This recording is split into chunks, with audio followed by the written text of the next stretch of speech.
प्यारे देशवासियों, नमस्कार। मैंने कल भी आपको बताया था एमसीडी अब जो तीन जगह थी वो तीनों एक होकर के अब एक मतलब तीनों इकट्ठी होकर एक हो जाएगी, जिसका कि गृह मंत्रालय ने नोटिफिकेशन जारी कर दिया है। 22 मई से ये हो जाएंगी। मैंने आपको कल बताया था। आज मैं आपको कुछ दो चार बातें ये बताऊंगा कि अब एक होने के बाद यानी तीन एमसीडी से एक एमसीडी बनने के बाद कामकाज में क्या क्या बदलाव आएंगे, मैं ये आपको इसके बारे में थोड़ा सा इसकी जानकारी दूंगा। यानी एक तो ये तो साफ है ही है, पहले पूर्वी, उत्तरी और दक्षिणी एमसीडी थी, वो तीनों अब हट कर के दिल्ली नगर निगम हो जाएगा। केवल दिल्ली नगर निगम नाम रहेगा, उत्तरी दक्षिणी वगैरह वगैरह सब हट जाएंगे ये दिल्ली नगर निगम। और पहले तीन ऑफिस होते थे अलग अलग, अब एक ही ऑफिस होगा। हेडक्वार्टर इसका एक ही होगा, मुख्यालय जो होगा एमसीडी का एक ही होगा। और उम्मीद है शायद ये दिल्ली सिविक सेंटर में होगा, जो नई दिल्ली स्टेशन के सामने है। उम्मीद है वहाँ पर हेडक्वार्टर रहेगा इनका, ऐसी उम्मीद जो है जताई जा रही है।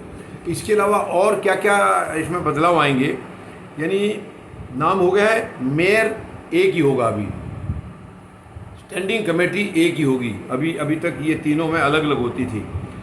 और अब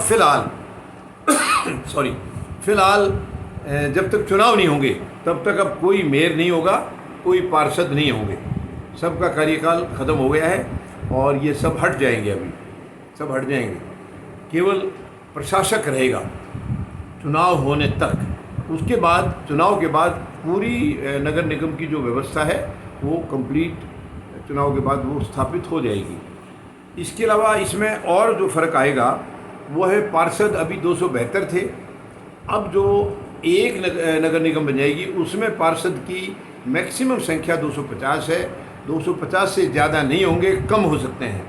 अब वो डिलिमिटेशन जो होगा उसके अंदर तय किया जाएगा, 250 रहेंगे या उससे नीचे आएंगे ये बाद में होगा, लेकिन 250 से ऊपर नहीं जाएंगे, ये बिल्कुल तय हो गया है। हाउस टैक्स एक ही होगा, एक ही जगह से होगा, अलग अलग नहीं होंगे। और इसके अलावा लाइसेंस आदि की जो नीति होगी वो भी एक ही जगह होगी। अभी तक ये नीतियाँ अलग अलग बन रही थी, तीनों एमसीडी अपनी मर्जी के मुताबिक बना रहे थे। अब ये सारी चीज़ें एक हो जाएंगी, कोई अलग अलग नहीं होंगी। और जब तक चुनाव नहीं होंगे तब तक सारा काम जो सदन करता था, यानी सदन से जो सारी चीज़ें जो पास होती थी आपके जो एजेंडा, वो सारा काम अब प्रशासक करेगा। बाकी जिसकी समस्याएं थी पहले पार्षदों से मिलके या और जैसे अपनी समस्याओं का समाधान निकलवाते थे, तो पार्षद नहीं होंगे लेकिन अधिकारी रहेंगे, अभी भी एज इट इज़ अधिकारी रहेंगे। आप अपनी समस्याओं का समाधान अधिकारियों से मिलकर करा सकते हैं। तो ये सारा अभी पुरानी जो तीन एमसीडी थी और एक बनने के बाद जो होगा, ये इतना बदलाव होगा उसके अंदर। बाकी कई चीज़ें मैंने आपको कल भी डिटेल बता दी थी। और ये 22 मई से एक हो जाएगा। प्रशासक का जो है नाम, उम्मीद है आज या कल तक घोषणा इसकी हो जाएगी, प्रशासक कौन रहेगा।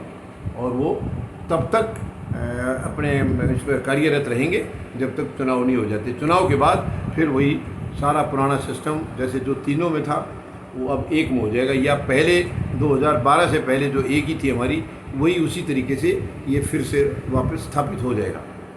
तो ये बदलाव था जो मतलब मेन सबसे बड़ी जो होगी कि ये तीन की जगह एक हो जाएगा, मुख्यालय एक हो जाएगा और जो संख्या है पार्षदों की वो बदल जाएगी। सबसे बड़े बदलाव तो यही है।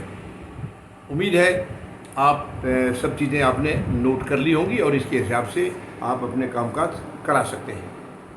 धन्यवाद। जय जवान, जय किसान,